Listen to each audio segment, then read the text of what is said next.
with dangerous winds topping 120 miles an hour, igniting power lines. Now fears of life-threatening storm surge topping 10 feet, waves up to 25 feet high, creating catastrophic damage. Unfortunately, this is going to kill people. President Obama declaring a state of emergency. More than 3 million people forced to flee from Florida to North Carolina. It's too risky to stay. Shelters filling up, airports shutting down. Thousands of flights canceled. Disney World closing its theme parks for only the 4th time ever. And a new video showing the massive destruction in the Caribbean. Matthew leaving devastation in its wake. The death toll soaring overnight. Entire towns leveled. Now millions more in its path this morning. David Muir, Ginger Z, and Rob Marciano, and our team all across the storm zone on a special edition of Good Morning America. Live in Times Square, this is GMA with Robin Roberts, George Stephanopoulos, and Michael Strahan. And Good Morning America, that hurricane hitting Florida right now. Let's look at the radar of the eye wall. It's just touching the coast. That's the East Coast. And let's take a look at Port Canaveral. It is right by Cape Canaveral. Officials there warning that high winds could bring structures down. Everyone on alert. And understandable why. Take a live look at Cocoa Beach. Fierce rain and winds there at this hour. And here's what we know right now. 3.2 million people from Florida through the Carolinas have been told to evacuate. At least 300,000 people are without power in the state of Florida. More than 2,250 U.S. flights have been canceled today and tomorrow. And take a look at the storm right now. It is 350 miles wide and covers an estimated 280,000 square miles. Just a massive storm. Our team is on the ground all across the storm zone. David Muir in Jacksonville, Rob Marciano in Charleston. And we're going to begin with Ginger. She's in the thick of the storm right now in Melbourne, Florida. Good morning, Ginger. I think you're tossing to me, George. The last couple of hours have been wild here in parts of Florida. I am, of course, in Melbourne. We're in a protected area, and we've still seen gusts of up to almost 80 miles per hour. Here, I wanted to give you an idea of what's happening. Cape Canaveral had a 107-mile-per-hour gust, and the waves have been reported up to 30 feet. The wind, the waves, the storm surge, that's what we're all concerned about. And each mile makes a huge difference. I have to tell you that we're less than 15 miles from dangerous or even deadly winds. And as that approaches areas like Daytona Beach and eventually Jacksonville, that's what I'm concerned about today. So many folks still on those high wind or hurricane warnings up along the coast. And check this out, tropical storm watch still in effect for parts of Tampa. Look along the coast up to Savannah, Charleston. That's all in the warning at this hour. And let me also take you through the timing. Jacksonville gets it tonight at 5 p.m. I wanted to leave with this, guys. Just a moment ago, the winds are only 60-some miles per hour currently. A light just blew off the top of the hotel. Debris can still fly at you and be very dangerous. Please don't go outdoors. Stay in a safe place, and we'll be back with a whole lot more information. You stay safe too, Ginger. All right, and as we've said, more than 3 million people have been told to evacuate. This storm will most likely be the most devastating hurricane to hit Jacksonville, Florida in 118 years. World News Tonight anchor David Muir is there leading our coverage on the Florida coastline. Good morning to you, David.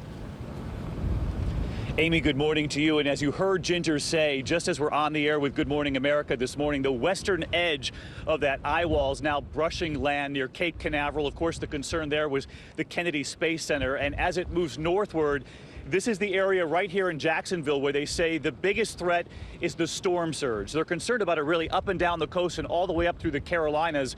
But it's right here where I'm standing where they're expecting up to 11 feet. We're going to show you the dangers on the map of that in a moment. But first here this morning, the pictures coming into this hurricane already.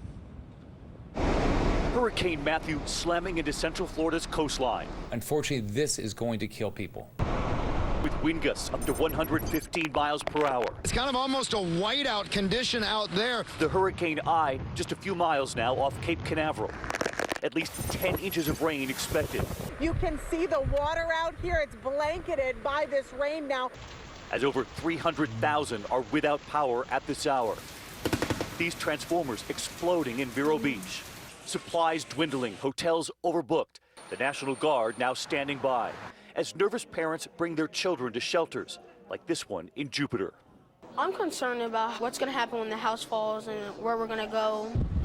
Matthew's path changing plans in this popular vacation state, even forcing Disney World to close its gates for only the 4th time ever in the park's 45-year history. Cruise ships docked and thousands of travelers stranded, with airports emptied and more than 3,800 flights already canceled here in the U.S. More than 3 million Americans now fleeing their homes from Florida up to North Carolina. FEMA officials preparing to provide relief, with states of emergency now declared in Florida, Georgia, North Carolina, and South Carolina. The hurricane already devastating the Caribbean, running its path through the Bahamas, its force ripping the roof right from this home. And in Haiti, a nation in crisis, at least 122 dead. The Coast Guard now providing a clearer picture of home after home leveled. And again, right here from Jacksonville, Florida this morning, this is where meteorologists say be very concerned about the storm surge. You can see the ferocity of the waves actually whipping up behind me already. But take a look at the map this morning, and you can actually see the storm surge threat is up and down the coast, but right here in the Jacksonville area, 7 to 11 feet. And keep in mind, that's simply the water above land. That is the surge of water up to 11 feet. That does not account for the waves that are expected to come crashing in as the winds go counterclockwise around the eye of Matthew. As you saw, 3 million Americans evacuated in this storm, 2.5 million school children home with their families this morning. And I want to check in about a half a mile south of where I am right here with ABC's Eva Pilgrim. She's in St. Augustine this morning. Eva, what are the conditions? David, right now we are really seeing the wind and the rain pick up. When the gusts, the big gusts come, they are incredible. I've already lost a hat this morning. This is the second hat. You can see the water behind me. Let me move so you can see it. Really angry this morning. The waves crashing in. There's actually a 10-foot drop right behind me here where the beach erosion has already happened. That's how much beach is already gone. You mentioned this storm surge. They're very worried about it here in St. Augustine because high tide is in the middle of the afternoon, and that is when they're expecting the hurricane to be not too far offshore. They tell us they are expecting there to be water well over my head here near the St. Augustine area on these barrier islands. Law enforcement, they went door to door last night urging people to please get off the island, to move further inland. They tell us a lot of people are planning to ride out this storm. Those first responders, they have all moved out. They say they are not coming back in until after this hurricane has passed, and they spoke very strongly to us that it was time for us to move as well, to get across that bridge. Before it was not possible for us to get across that bridge this morning, so we are shortly, very shortly here, going to pack up and move to higher ground. David? All right, Eva Pilgrim, about a half hour from where we're standing south of here, closer to Hurricane Matthew this morning. And you heard Eva talk about the beach erosion they're seeing already. And that is the real concern here this morning. Less the winds. They're expecting 115 to 120 mile per hour wind gusts where I'm standing. But it's more the storm surge, these waves behind me, up to 11 feet, as I mentioned, and then the waves that'll be crashing in over it. It's a threat we'll continue to watch here this morning. George, Amy, Michael, back to you.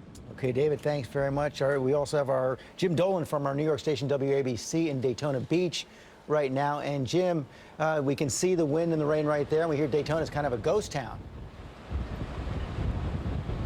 Hey, George, it's the wind is just starting to kick up. I can't hear you all that well. We mentioned the wind is kicking up. I don't know what it is, but this steel thing just blew up and almost whacked me in the back a few minutes ago. We want to get that out of the way, but there is a lot of that kind of debris just getting blown around as the winds pick up here in Daytona Beach. You can take a look, Joe, show them the palm trees, which are blowing hard in this wind. We stepped away a little bit from the hotel to give you an idea how hard the rain is falling. Again, the muscle of this storm still pretty far south from where we are, but it is coming this way, and you're beginning to see some gusts of wind here that are extremely high. At Cape Canaveral, they're seeing gusts of wind up to 100 miles an hour and higher than that there. Cape Canaveral, obviously important because that's where NASA launches spacecraft from their rockets and things from Cape Canaveral. So lots of heavy wind there, and the rain really picking up now.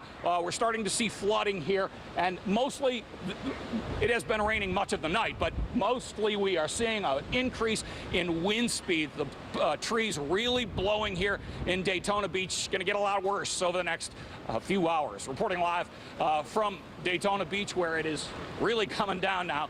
I'm Jim Dolan for ABC. George, you guys, back to you. We can see that, Jim. Thanks very much. And earlier this morning, I spoke to Florida Governor Rick Scott. Governor Scott, thanks for joining us. What can you tell us about the impact of Matthew right now?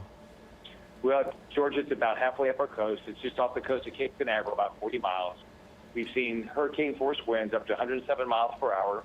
It's still, it's not daylight yet, so we don't know where our damage is. We've been blessed that we haven't had a direct hit. But as you know, just the hurricane force winds, we're going to see a lot of storm surge. If you're in the Jacksonville area, you still have an hour or two to evacuate. Our concern there is we're going to have up to 12 feet of storm surge and plus waves on top of that. It's not just going to impact the coast, it's going to impact some rivers. So we've got to be very careful about all the flooding we're going to see. And often, as you know, the flooding comes after the fact. But with this storm surge, it's going to come in fast and leave fast. So that's why I saw with the hurricane we recently had in the Panhandle, the water comes in very fast and it goes out very fast, and it can kill you. That storm surge still is dangerous, but is it fair to say your state has been spared the worst? I've never seen anything like this before. We have over 22,000 people in our shelters. Fortunately, we don't have any traffic issues. We don't have fuel shortages. But we have probably a little less than 400,000 people without power right now. We're starting to restore power down in Miami and in the Fort Lauderdale area. So we're still assessing the damage, though, George. And as you say, going forward, your concern is more flooding both on the coast and inland. What are the things you brace for right now? Well, the biggest thing right now, especially going north, we're going to see a lot more storm surge than we've seen in the southern part or the middle part of the state. So that's my biggest concern right now. And my concern all along has been, did everyone take this seriously? Preparing for as many of the we will tell you